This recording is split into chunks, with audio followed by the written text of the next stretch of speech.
Hi everybody, thank you so much for tuning in. Today we are going to be talking about creating a shadow box. So I'm going to be looking at, how to layer some elements, maybe the composition, how to tear, just some really cool techniques about how to make your shadow box really cool. We're going to be using from chapter 3 this fantastic die here by the very talented Jen Ogborn, good friend of mine, fantastic designer. This is the Woodland Baby set with all these cute little characters. So without any further ado, let's jump in.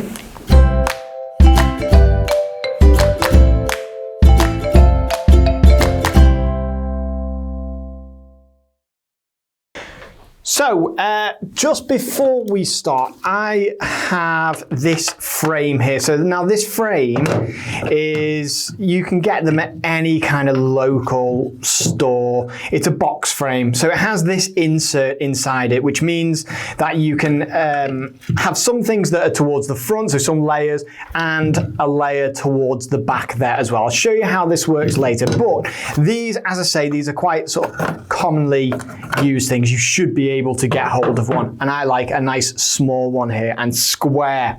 So we're going to start with our background here, and I have chosen for the background to have an acrylic painted background. Now I'm going to be using Bluebell, Creamy Acrylics, Bluebell, and Arctic Sky here. And the reason I've got the two colours for the sky is because I want to create a bit of a gradient. And the way I'm going to do that is with a Brayer and my trusty multimedia mat here. So let's get started with this. I'm going to come in. So when I do a gradient, and I'm trying to think here, trying to remember, I'm going to go lighter towards the top of the sky, darker towards the bottom. Actually, do you know what? I'm going to do it the other way around this time. We'll see how it works this time, but it's always better to have a gradient, so one or the other. This time I'm going to do it darker towards the top, I think. So I'm going to come in first with my Arctic Sky, which is the lighter colour. And I'm going to, I'll move this out of the way a bit, actually coat my Brayer with the paint. So I do that by just moving it back and forward and lifting it up so I get a nice even coat across the Brayer here. Now I can come in with this. Doesn't matter if we get any on the back because you won't be able to see it. Now let's come in. Oh, look how smooth that is. Absolutely love to use our creamy acrylics. And the Arctic Sky is such a brilliant colour. Any blemishes like this we can just wipe off here and then we can go over them again. But again, some of this is going to be taken away or disguised, I should say, by another layer. So coming in towards the top here, and I'm getting my blend. And there we are. So you can see here that I've got a nice sort of even gradient like this. And I absolutely love that because it gives a sort of organic appeal to a make here. With the die cuts in front of it, it's going to look really cool. So I'm going to move this out the way now. I don't need this anymore, as far as I'm aware. This, the acrylic paint is going to dry really quickly. So I'll be able to use this, really soon. I'll just leave it to one side while it perfectly dries. But in the meantime, I'm going to show you what I do with my hills in the background. So I want to create a grassy front with hills that you can see in the background. And when we talk about a shadow box make, what I mean by that is that there are layers with lots of dimension in them that you can look back through. The light's going to play across them. So what I'm going to do is I'm going to tear these. I'm going to try and get a nice arc in here to create lovely grassy hills like so. Now, I will take, this is dry now, by the way. It dries so quickly. It's great when it's still wet because that enables us to create that gradient there as the paint mixes together a little bit. But then it dries and it is ready to use. So it's absolutely perfect for this sort of make. Now, I can start to put my composition together here. I'm going to have the lighter hills in the background. So I'm just going to angle that like this. And then my darker hills, you know, I might actually turn this round so I get a different shape of hill because I don't want the pattern to repeat. I would do it like this maybe.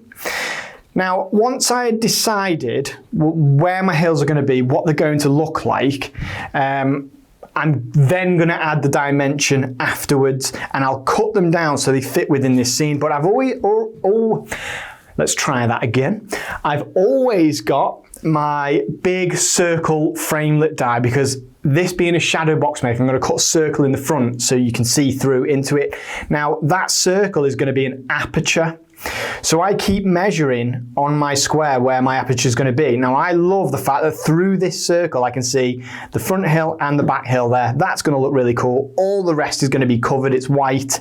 So I can take these away and cut them down. And then they will look something like these. Ooh. So let's start layering these up now. Now my back one, using this still to measure, there. That one was around here, so there's no bit sticking out. Let's just push that down. I've got some foam tape on the back here. And the foam tape is going to add the dimension as well. Now the one in the foreground I want angled slightly differently, so again I'm using this to measure where it needs to be, and we'll go about here. There we go, a different angle. And it'll all start to make sense soon because we're going to start to build up our scene using these fantastic little dies. I absolutely love this set. Anybody who knows me as a designer will already know that I love anything illustrative. And this is just lovely little animal characters. I love the outdoors. We've got those trees. We've got those lovely bears, a moose and a fox. It is just, it speaks to me, this die set. So thank you very much, Jen Ogborn. Now I've printed a little sentiment here. I'm ready to cut my aperture so I can start showing what it's going to look like through the aperture there. It says, home is where we are together. Oh, I feel like we should have a sound effect on that so we can take care of that, can't we? A sound effect that goes, loads of people going, ah. Okay. Loads of people going, ah. Going, ah. So, home is where we are together. Nice, lovely sentiment. This is going to be a home decor piece, so I'd love to have something like that up in my home because it's a really nice sentiment. Now I've got my framelit here. I'll measure that up and I'm just going to cut through this, so there's my aperture that you'll be able to see the scene through. Now let's use the switch machine. The switch machine is perfect for this because it has that lovely 9-inch mouth where I will be able to fit this whole thing through. So let's sandwich it up and put that through the machine. So this is just to show you how to do it, but I actually do have one prepared here, so we don't have to wait, but I guess we didn't have to wait anyway. I don't know why I did that. Got that lovely aperture here. Just needs brushing off some of those elements, but I've got mine prepared here. So let's have a look at what this is going to look like. So far I can see there that we've got those lovely hills and that nice gradient of a sky in the background. So we're ready to start building the scene up. So I'm not going to stick this down yet. I'm just going to keep using this to measure where we're putting the bits here. So let's go. I've got my elements cut out. I used one of these fantastic trees here. I really love this. It's so simple, the design. The design is great, but you know, I feel like I could draw it, but I've got this lovely die cut piece, so I don't need to, and then we're going to have that added dimension. So let's have a go. We'll stick this down. So they're stuck down with my foam tape. I'm going to insert my tree around here, and let me just test whether that fits within my frame. Yeah. So I'm going to stick that to that front element. Oh, it's gone to the back element, but that's fine. Now we have a cloud element. So I'll rest this here for now while we're building it up. Let's have our cloud element.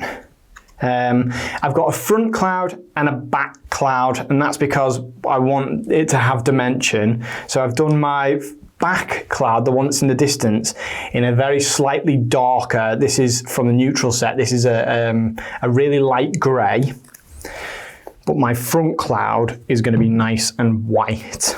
Ooh, a little bit of adhesive on there, but that's fine. And there we are. So there's my back cloud. My front cloud, I've added foam tape to, so we've got dimension in there. And this is where your tweezers are going to come in handy.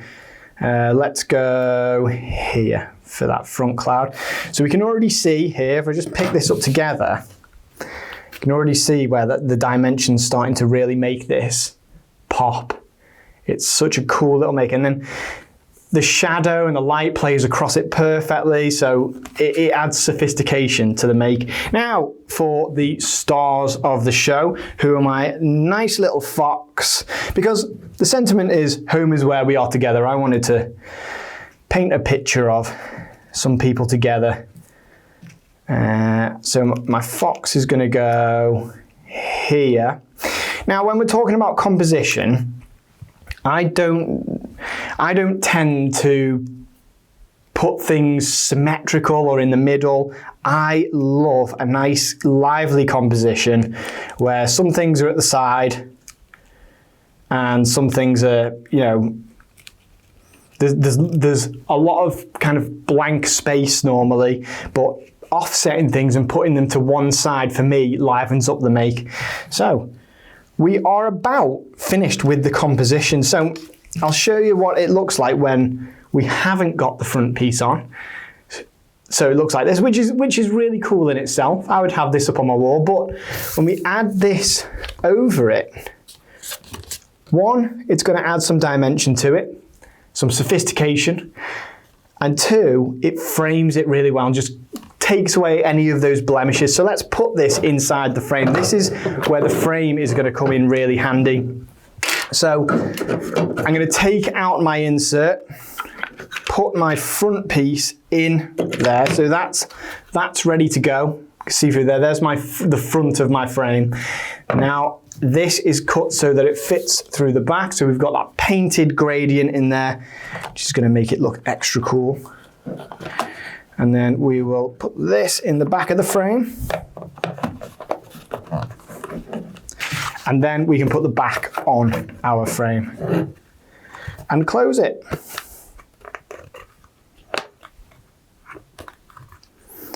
And there we are. So we've got this really lovely dimensional shadow box frame here. Those fantastic characters on the front, which are just the stars of the show for me. The colours in here with our colour story cardstock mixed with, I think it's some of the botanical greens in there. I just think this is exquisite and how easy as well to put together. All you need to make this is just some white card, some colour story cardstock, maybe a few of our botanical greens and this fantastic die set. So thank you so much for watching. I really hope you've enjoyed the video. As always, if you have enjoyed the video, make sure you give us a like, maybe add a comment in the comment section because we absolutely love to hear your comments, and subscribe. And thank you for watching again, and I will see you next time.